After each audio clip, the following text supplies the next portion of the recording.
Programme میں ایک بار پھر خوش آمدید. ہمایوں صاحب, ہم گفتگو کر رہے تھے, میں ایک سوال آپ سے یہ بھی کروں گا کہ آج میں اسپیکر قومی اسمبلی کا ایک بیان دیکھ رہا تھا کہ 2014 میں بھی پی ٹی آئی نے استعفے دیے تھے اور واپس آ گئے تھے, ہم نے وہ ایکسیپٹ نہیں کیے تھے. اب بھی پی ٹی آئی کمیٹیوں میں واپس آ جائے گی. آپ دیکھ رہے ہیں کہ واقعی پی ٹی آئی کوئی ریویو کر رہی ہے اپنے فیصلے کو؟ مطلب میں یہ کہنا کہ احترام کے ساتھ میرے ایک ایز این انڈیویجول سینیٹر میرا ایک بہت بڑا گلہ ہے پوری اس سسٹم سے. اس سسٹم میں ایمانداری نہیں ہے. ٹھیک ہے. اس جو مجھے سمجھ آتی ہے کہ اگر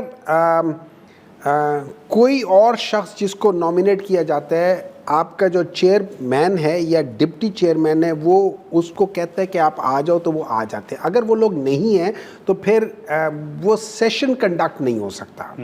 ہم لوگوں نے دیکھا ہے کل پرسوں ہوا تھا اور شہری رحمان صاحبہ شروع سے ہی بیٹھ گئی تھی. پھر انہوں نے نارملی ہوتا ہے جب بھی آپ دیکھتے ہیں جب اوتھ سیریمنی ہوتی ہے تو جو شخص اوتھ لے رہا ہوتا ہے جو دے رہا ہوتا ہے دونوں کے دونوں کھڑے ہو کر کرتے ہیں, لیکن وہاں پہ یہ بھی نہیں ہوا. چلے ان سب چیزوں کو کر لیں.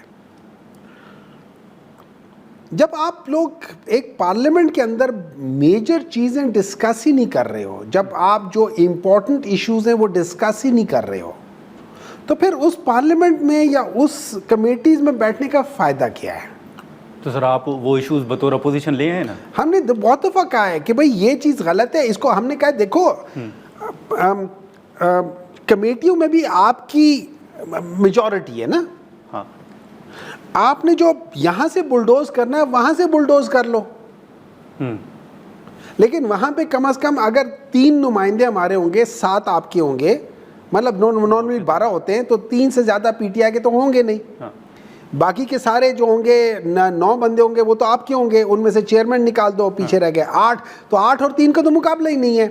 آپ اس وقت ووٹنگ کرا کے کہہ دو ہم اس کو پاس کریں پھر لا کے کر لو, لیکن کم از کم سسٹم جب آپ وہ بھی نہیں کرتے تو مجھے ایک بات بتاؤ میں کیوں جاؤں وہاں پہ؟ تو ریویو کر رہے ہیں آپ سر کس چیز کو؟ یہ جو اسپیکر صاحب ایک دعویٰ کر رہے ہیں کہ آپ لوگ واپس آ جائیں گے.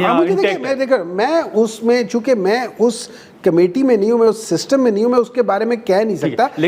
جب مجھے پتا چلے گا تو میں اس پہ کمنٹ کر سکتا ہوں, لیکن ان کو چاہیے, دیکھیں کریڈیبلٹی ان کی ختم ہو رہی ہے, ہماری کریڈیبلٹی بڑھتی جا رہی ہے کیونکہ ہم ایک اصول پہ کھڑے ہیں. لیکن ہمایوں صاحب آپ نے سر پارلیمنٹ کا ذکر کیا, تو یہ جو ٹرمپ صاحب کا ایک غزہ امن معاہدہ ہے, اس کے حوالے سے آپ سے پہلے شازیہ مری صاحب ہمارے ساتھ تھی, وہ کہہ رہی ہیں کہ ہم ابھی کومنٹ نہیں کریں گے جب تک پارلیمنٹ کو اعتماد میں یا پیپلز پارٹی کو اعتماد میں نہیں لیا جاتا. پی ٹی آئی کہاں کھڑی ہے؟ آپ بھی مطالبہ کرتے ہیں کہ اعتماد میں لیں؟ دیکھیں وہ لوگ تو پھر ان کے ساتھ رہے ہیں, وہ تو ان کے ساتھ ہی بیٹھے ہوئے ہیں, وہ تو انہوں کے ساتھ کرا کے اس کو ایک قسم کا انڈورس بھی طریقے سے کر چکے ہیں. سر وہ مطالبہ کر رہے ہیں کہ ہم نہیں کریں گے جب تک اعتماد. وہ تو اس وجہ سے اب سارے پیچھے بیک ٹریک ہو رہے ہیں کہ وہ ٹرمپ نے تو سارا معاہدہ ہی بدل دیا ہے نتن یاہو کے بیسس پہ. ٹرمپ نے بات کی ہے کہ یہ معاہدہ فلانا ہے, اس کے تھوڑی دیر بعد نتن یاہو نے تقریر کیا, اس نے ساری چیزیں ڈس آن کر دی ہیں. اس نے کہا ہم نے تو پیلسٹائن کو ریکگنائز کرنا ہی نہیں ہے, بات ہی ختم ہو گئی. 2 اسٹیٹ کہاں سے آ گیا؟ انہوں نے کہا کہ پاکستان جو ہے وہ ہمارے انڈر کام کرے گا, جو بھی فوجی آئیں گی وہ ہمارے انڈر ہوں گی. تو کیا ہم پاکستان والے اب یہ لوگ دیکھیں اب یہ سارے اگر آپ ان سب کی کڑیاں جوڑنا شروع کر دیں گے آپ کو پتہ چل جائے گا کہ شمع جنیجو وہاں کیا کر رہی تھی. شمع جنیجو کا ان سے کیا تعلق؟ کیونکہ شمع جنیجو وہ خاتون ہے جو پہلے اسرائیل جا کے وہاں پہ جا کے میٹنگ کر چکی ہے. تو یہ اسی کا نتیجہ ہے؟ آئی ایم شیور اسی کا ہی ہوگا.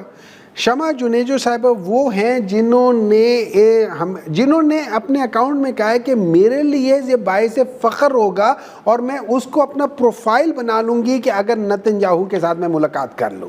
اب ایک شخص اتنا فیسینیٹ ہو رہا ہے کسی شخص سے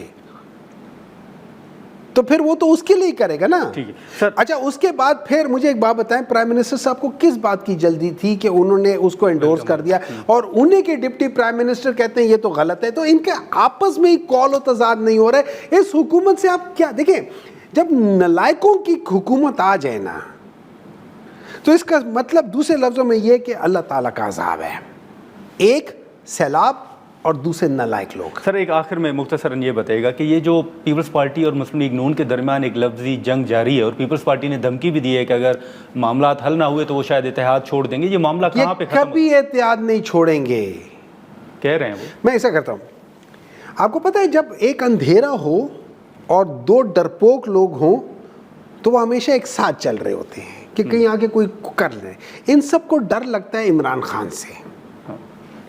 عمران خان کے خوف سے یہ ایک دوسرے کو نہیں چھوڑیں گے. نمبر 2, یہ دو وہ بکرے ہیں جو آپس میں لڑ رہے ہیں, ایک دوسرے کے ساتھ لڑتے ہیں, لیکن جب کوئی ادھر بھاگتا ہے پھر آ کے لڑتے ہیں, پھر ادھر بھاگتے ہیں, لیکن جب چھڑی آتی ہے تو یہ ایک ہی طرف چلنا شروع کرتے ہیں, بھیڑ چال شروع کر دیتے ہیں.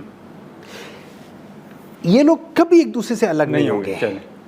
یہ صرف اور صرف زبانی جمع خط, دوسرے لفظوں میں آپ کہتے نورا کشتی ہے.